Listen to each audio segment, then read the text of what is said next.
Chapter 3.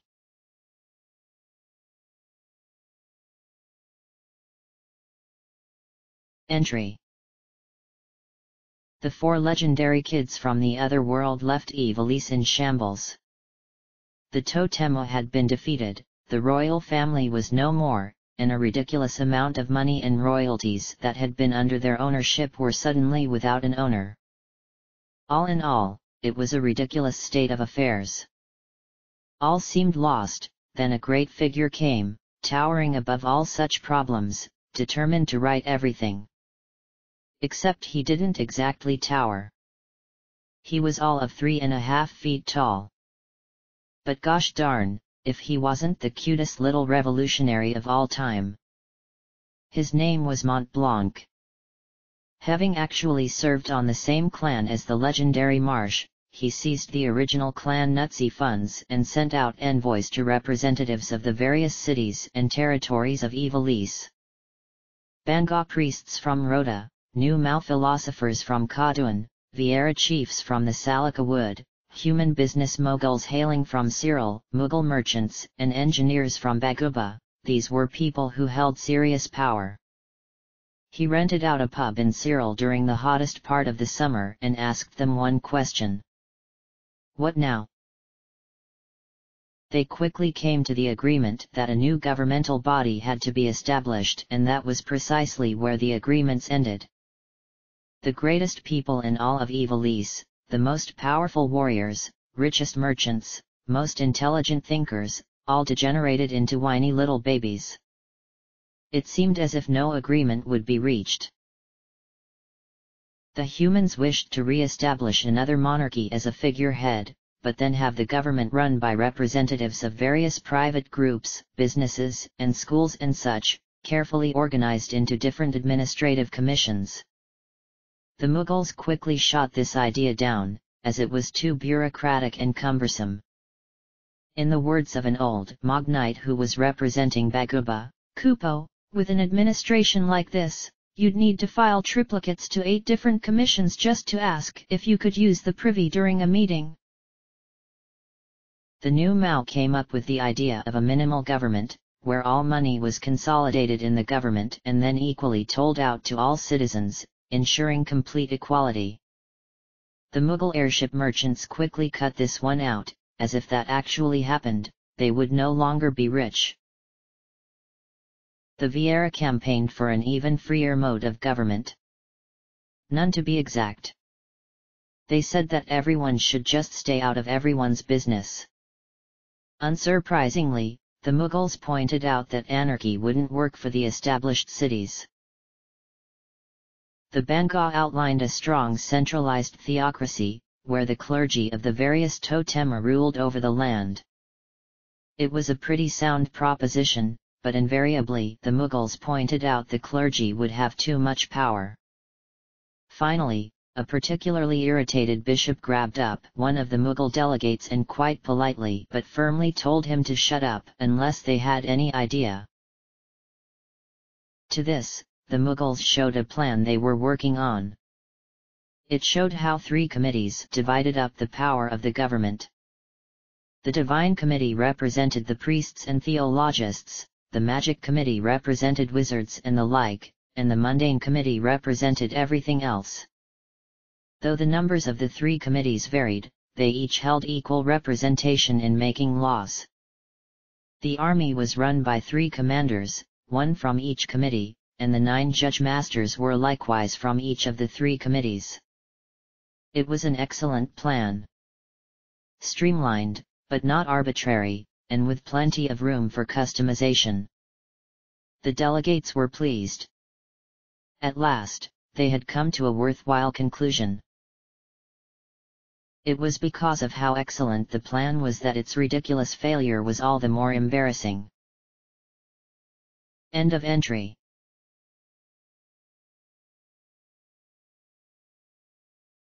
Quigley, do you think it was wise to have sent Arthur on his holy mission alone? Quigley, a short fat Banga who had served as a priest of Saint Gregory for 70 years now, could never remember an otter Banga becoming the abbot to the mission house. Paul had all the requirements of a good abbot. Highly intelligent, fervent in his will to serve Adramelech, he even happened to have some money sense, something their particular church was in dire need of. But the poor boy could never stop overanalyzing his decisions. It could have been anything, from where to put the new statue of Adramelech to who should tend the herb garden. He once saw him with his breakfast consisting of bowl of porridge and fruit, muttering to himself that perhaps he should have went with the fried eggs. I think Arthur will be fine, Your Grace. He's a good head on his shoulders. Yes, but maybe he needed someone older, just to have helped him through the basics. I worry if he's even making money. That's half the trouble with these deplorable things. We have nothing to give to the priests when they go out, they spend most of their time raising money to actually do what they were sent out to. Quigley just shook his head. Honestly, Your Grace, I couldn't think of anyone who'd do better than Arthur. You made a good decision. Just leave it at that. Father Paul just sunk deeper into the boiling water of his bath, still unconvinced. Quigley, I never wanted to be an abbot. I know, said Quigley. Too many decisions, right?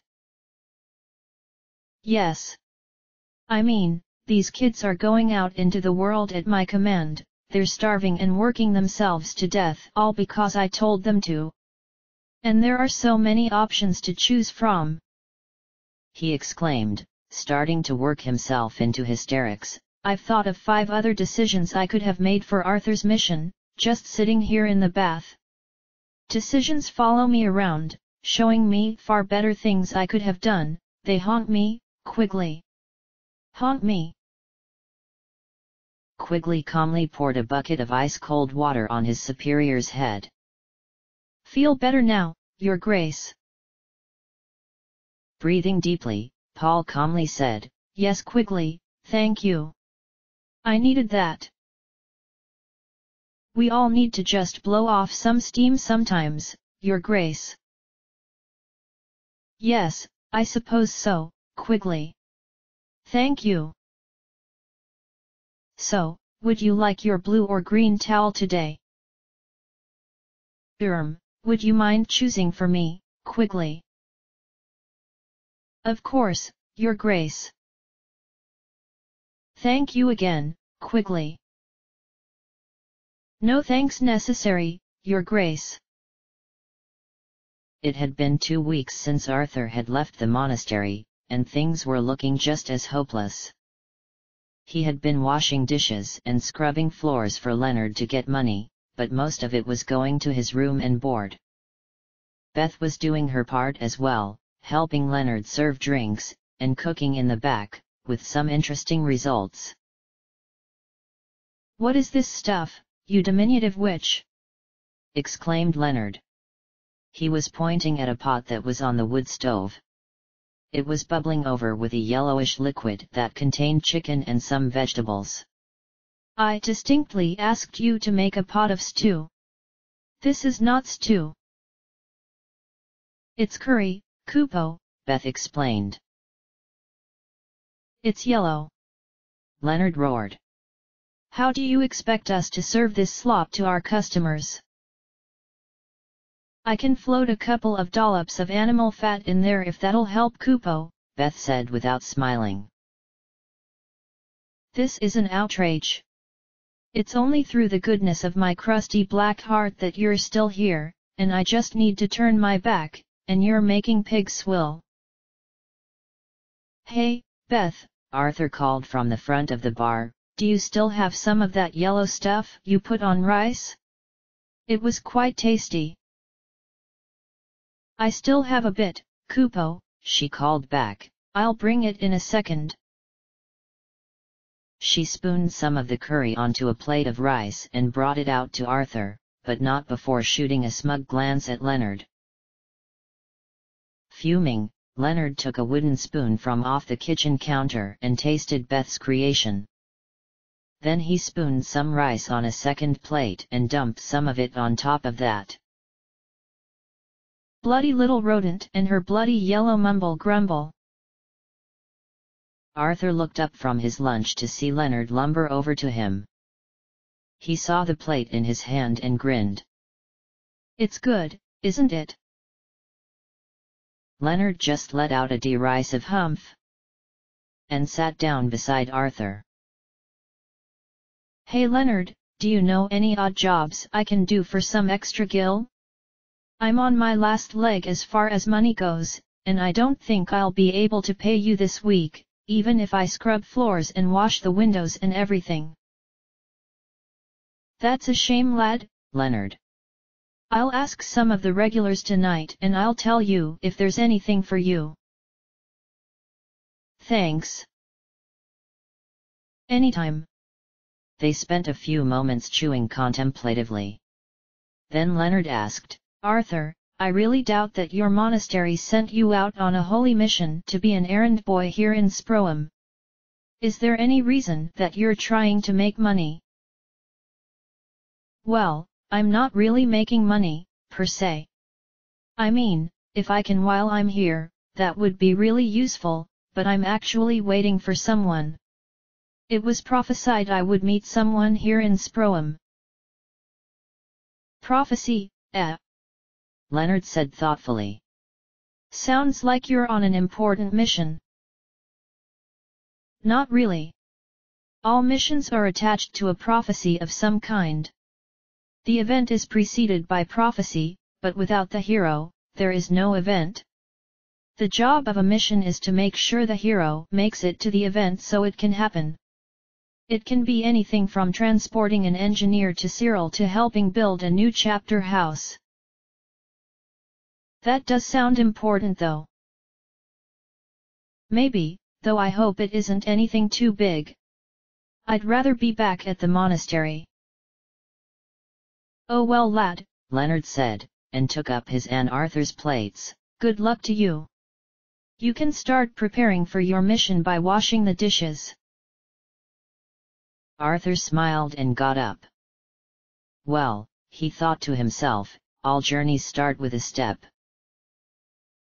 The Bitter Old Bug, or just the Bug, was a rather successful pub. It had 11 or 12 regulars who came in and bought a drink or two every day, so the pub itself wasn't overly flashy or eye-catching. It really wasn't made to pull in people, just to keep the people who had the good sense to be there comfortable. Most of these people were large Bangor city guards and such, with a few burly humans as well. A few ran weapon shops and the like, and all in all they acted like well-behaved pirates. They leered at Beth, but never touched her, and insulted Leonard, but just laughed when he did the same, and though most only went to church on principle, and only when they remembered to, they were all respectful of Arthur, a few even went to him for benediction. Hey, Leonard! Called Howard, a Bangor blacksmith. Do you have anything besides dirty bathwater to swill? Shut your fat face, Howard, Leonard shouted good-naturedly and slid a tankard of meat his way. Now do any of you layabouts have some work for our resident holy man? If not, I'll have to kick him out and leave him to rot on the cold Sproum streets. I have a little something his lady friend could do for me, Kupo. Sniggered Klaus, a surprisingly tall and broad Mughal who worked at Howard's forge. Oh, shut it, Klaus. Beth would burn your hands if they went anywhere near her. Leonard said, and not unkindly bashed Klaus's head into the bar as if to say, that went a bit too far, old lad. Have a care next time. I've got some work for him, came the low rumbling of Bacchus. His voice had always reminded Arthur of bass drums and thunderstorms. Bacchus was the largest Bangor that Arthur had ever seen. He was broader of shoulder than Leonard, stood half a head taller than Arthur, and had a stomach of truly epic proportions. Under the fat you could see coils of rippling muscle and sinew like steel cable. He was the Sproum librarian. The Great Library at St. Gregory's Monastery is asking for explorers. They're going to do an excavation of some of the corridors, and the Sproum Public Library is funding for our own team. We get to keep any books we find that are not needed by the Great Library, you see, so it's in our best interest to do this. How long would this be? Asked Arthur. This sounded like the opportunity Arthur had been waiting for. He could finally go back to a monastery, and as a monk of St. Gregory, it was an excellent opportunity to make a pilgrimage to the order's ancestral home. I'll sign you on for a 2-month charter. 120 gil a day per team member, and the library covers all expenses. Room, board, transportation, everything. He took a mighty gulp from his beer stein, which was roughly as big as Arthur's head. So what do you think? You organize the team, do the excavation, and we pay you. Are we in agreement? Arthur grinned. Truly this was an excellent occasion. It even coincided with the prophecy. And the man you seek is one like you, who delves in books and dusty tomes. Though his surface you must look through. As he looks as he will snap your bones. Mr. Bacchus, Arthur said, his voice quivering with excitement, you have a deal. So you're just going like that, Kupo? Beth asked Arthur after everyone had left, and he was busying himself by sweeping the floor. Well, I'll need to get a team together, but yeah, that seems to be it. This part of the prophecy has been fulfilled, so there's nothing more for me here. Kupo, said Beth quietly. So do you think you'll need a good black mage? I can't let you come, Beth, Arthur said, realizing where the conversation was going. Why the fuck not? Beth exclaimed angrily. Beth, I'd rather you didn't. I'll say what the fuck I want however I Kupo fucking want to say it. Why can't I come, Kupo?